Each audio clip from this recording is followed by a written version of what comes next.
That breathed enormous strength in the good captain. Right through the front he went, helmed in flashing bronze. Nor did the white-armed Hera fail to see Anchises' son advancing there through the press to face Achilles. And rallying other gods around her, Hera shouted, "Bend to the work, you two. Poseidon, Athena, decide in your hearts how this assault will go. Here comes Aeneas, look, helmed in flashing bronze to oppose Achilles now, and Phoebus speeds him on. Come, spin him round in his tracks and drive him back.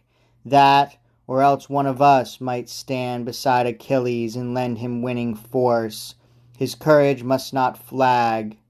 Let him know he's loved by the greatest gods on high, while the gods who up till now have shielded Troy from war and death are worthless as the wind. We swept down from Olympus all to join this fight, so Achilles might not fall at Trojan hands today. Afterward he must suffer what the fates spun out on the doomed fighter's lifeline, drawn that day his mother gave him birth. If Achilles fails to learn all this from our own immortal voices, he will quail when a god attacks him face to face. The gods are hard to handle when they come blazing forth in their true power. But the god who grips the earth restrained the queen. Hera, so hard, so senseless, don't leap to extremes. I, at least, have no real lust to drive our forces against the gods of Troy. Our side is so much stronger.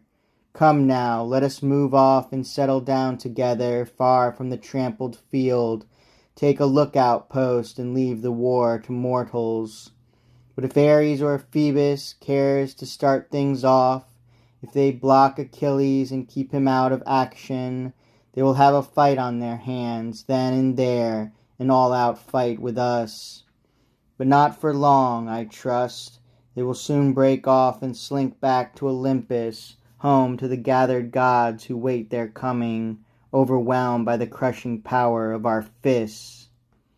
And with that threat the god of the sea-blue main led the way to the fortress raised for godlike Heracles. Earth piled on both sides, a high imposing breastwork, men of Troy and Pallas Athena flung up for the man, where he could race and escape that sea monster whenever it charged him hard from shore to plain. There Poseidon sat at ease with his deathless friends, who spread unbroken shrouds of mist around their shoulders, while far on the other side the gods of Troy sat down on the brows of Sunlight Hill, flanking you, Apollo, god of the wild cry, and Ares, scourge of cities. So either side of the lines they took positions, weighing tactics, each Olympian force reluctant now to launch out first on the wrenching horrors of war, while Zeus on the height sat poised to thunder orders. But the whole plain filled with men and flashed with bronze, with troops and horse, and beneath their feet the earth quaked as armies rushed together.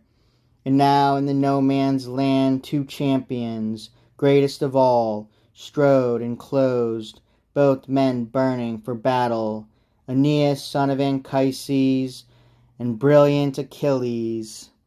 Aeneas came up first with long menacing strides, head tossing his heavy helmet, his charging shield thrust out to defend his chest, and shook his bronze spear.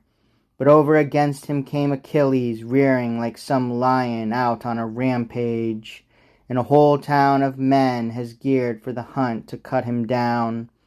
But at first he lopes along, all contempt, till one of the fast young hunters spears him. Then, crouched for attack, his jaws gaping, over his teeth the foam breaks out.